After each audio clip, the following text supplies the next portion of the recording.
Bom dia pessoal, sejam bem-vindos a mais uma aula da disciplina do R,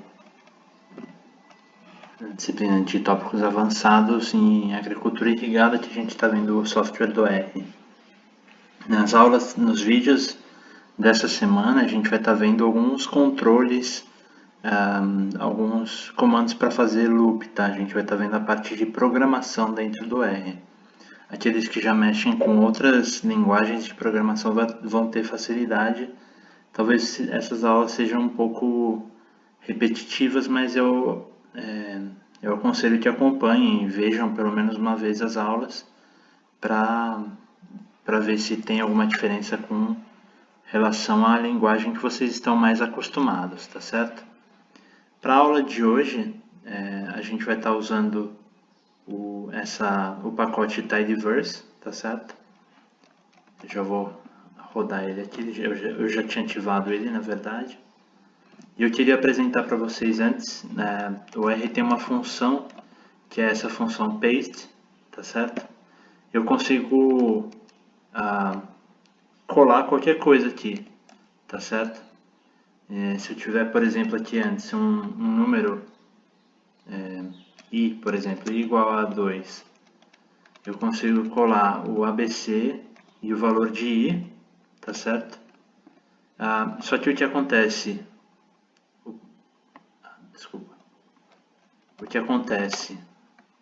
o padrão é que ele deixe um espaço, tá certo?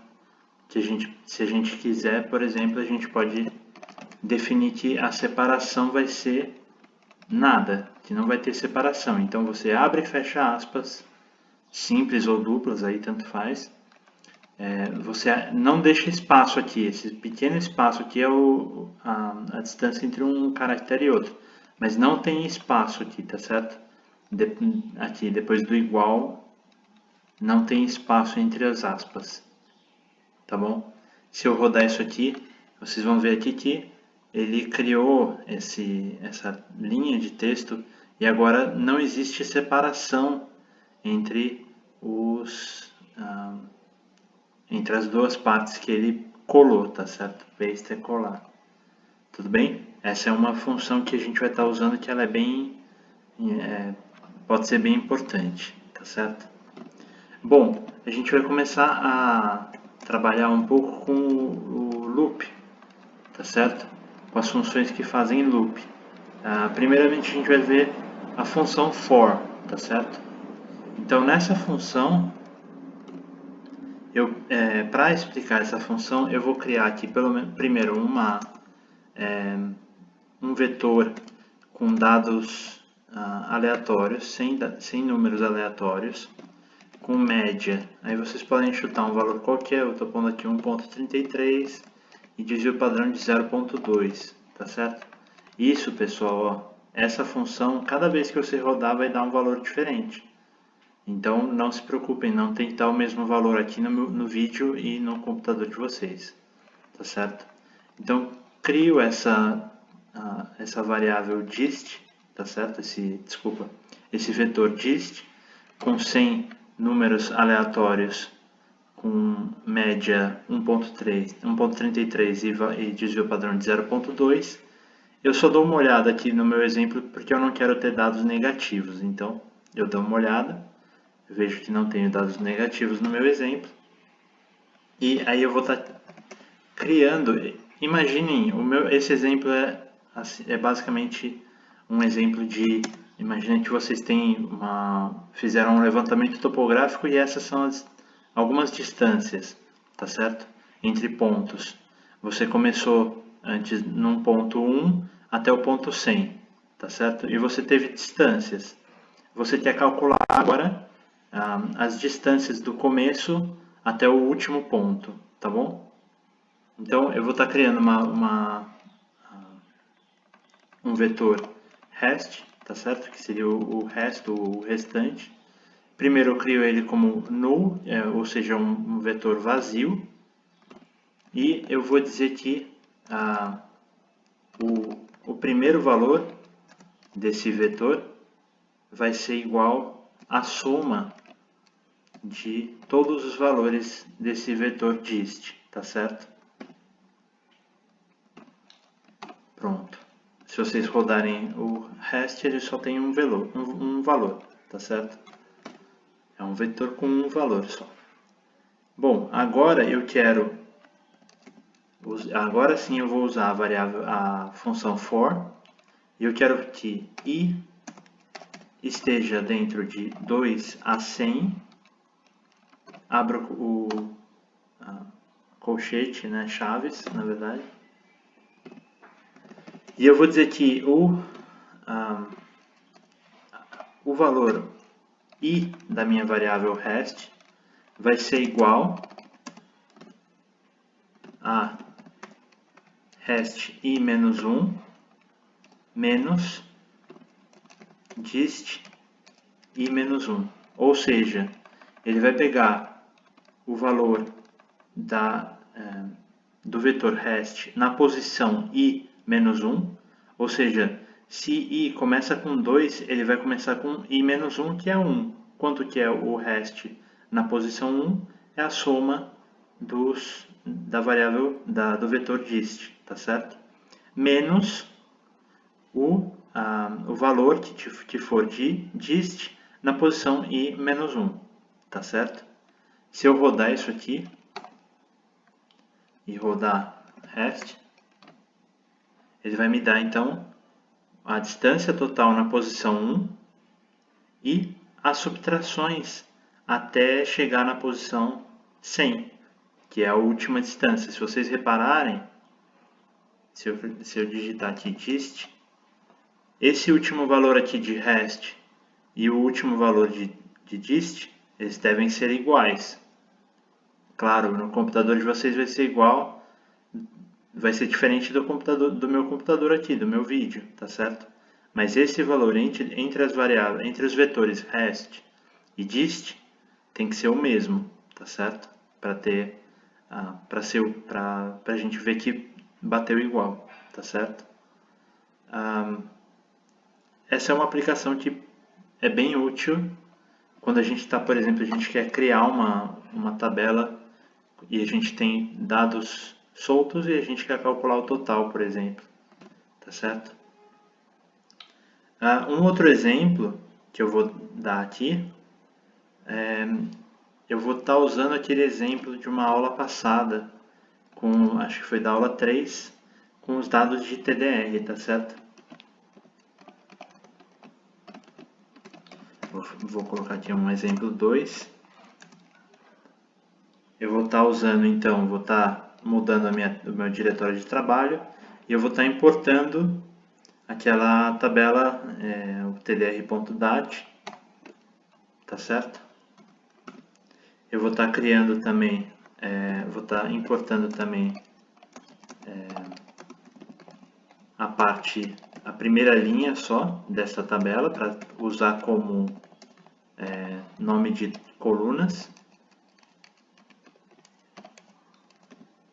Aqui eu seleciono para pular uma linha e importar só uma linha.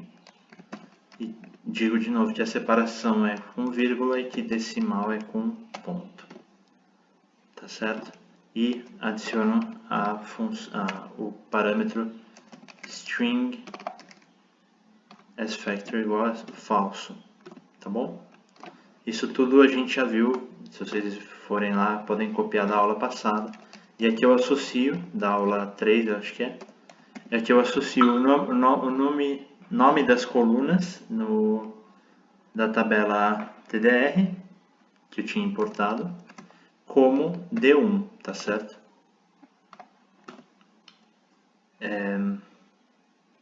Pronto, e aqui eu posso ver de novo, head TDR, só para ver que ele associou as colunas aos respectivos nomes, tá bom? De novo aqui a gente vai ter que estar fazendo aquela parte, aí vocês podem, eu vou estar copiando aqui, vocês podem copiar também da aula 3, tá certo? Que é aquela parte de transformar os dados de dados horários e data e hora em no formato que o R compreende isso, tá? Então, de novo aqui, eu posso dar head TDR. Vocês estão vendo, vão ver aqui que no começo eu tenho agora ano, dia e hora, tá certo? Horas e minutos. Bom, como que eu posso usar a função for aqui, nesse caso? Nesse caso, eu posso ter o interesse, por exemplo, de salvar um arquivo para cada multiplexador. Não sei se vocês se lembram, esse dado da tabela TDR, que está na nossa tabela TDR, são dados de umidade do solo para 8 multiplexadores, cada multiplexador com 8 sondas. Imagine que eu quero salvar cada multiplexador, o valor de cada multiplexador dentro de um arquivo CSV, tá certo? Para isso eu vou estar criando uma função mpx, uma lista mpx. Eu uso essa função mpx igual a list, abre e fecha parênteses, tá certo? E for i in 1 a 8, ou seja, eu tenho 8 multiplexadores, eu quero do 1 a 8, eu uso essa fórmula. Então, para i dentro de 1 a 8, ele vai fazer o que eu preciso aqui, tá certo? Dentro das chaves. E eu posso criar aqui, então, mpx i, dentro de 2 colchetes, é igual a data.frame D3, que é a parte da tabela com os dados de data e hora, tá certo? D3. E aqui, select TDR starts with, a gente já viu essa função. Aqui de novo, aqui eu vou usar o paste, tá certo? O multi, e aqui sim, vírgula i, e separação é igual a nada, tá certo? Aqui é vazio entre as aspas, tá certo? O que ele vai estar fazendo aqui então? Ele vai estar criando um data frame dentro de cada de cada item da lista. Ele vai estar criando um data frame, primeiro com os valores de D3, ou seja, os valores de data e hora. Depois ele vai estar selecionando com essa função da tabela TDR, ele vai estar selecionando com a função startWith todos as colunas que comecem com o multi e aí o valor de i, ou seja, o multi 1 ao multi 8, tá certo?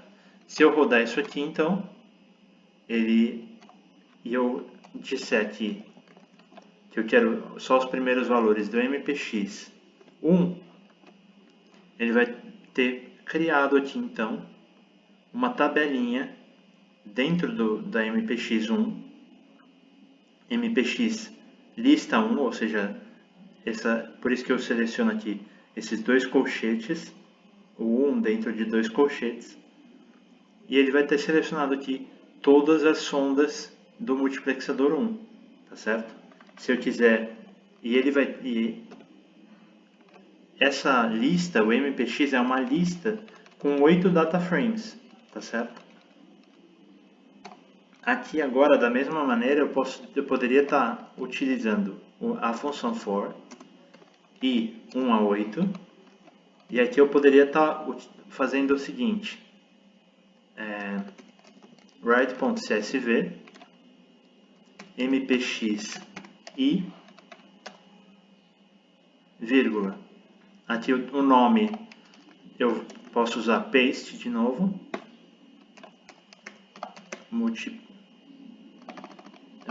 mpx1, mpx, vírgula i, separação é nada,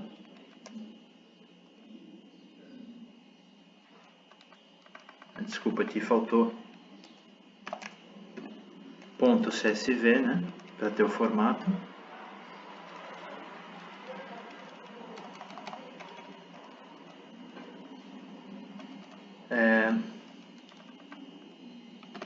E pronto. E assim, aqui ele vai estar, se eu rodar isso aqui, ele vai criar, então, a partir de cada item da lista, ele vai estar criando, vai estar exportando o valor, uma tabela no formato CSV, tá certo?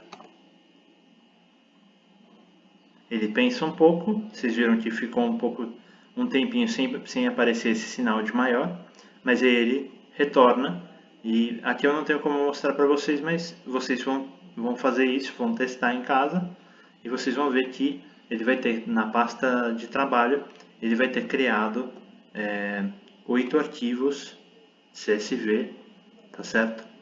Essa estrutura que a gente usou aqui é muito útil, tá certo? Principalmente quando a gente tem uma quantidade de dados grande, por exemplo, imaginem só isso aqui que eu fiz agora, com essas poucas linhas de código, o quanto teria demorado no Excel, por exemplo. E aqui a gente sabe que não tem erro, não tem erro humano de selecionar a coluna que não deveria. E isso eu fiz isso daqui uma vez, da próxima vez é só mudar o nome aqui, a próxima vez que coletar dados no campo, por exemplo, é só mudar o nome da tabela, do arquivo, mudar o arquivo na pasta e ele vai fazer tudo isso que eu fiz até agora, tá certo? Essa é a grande utilidade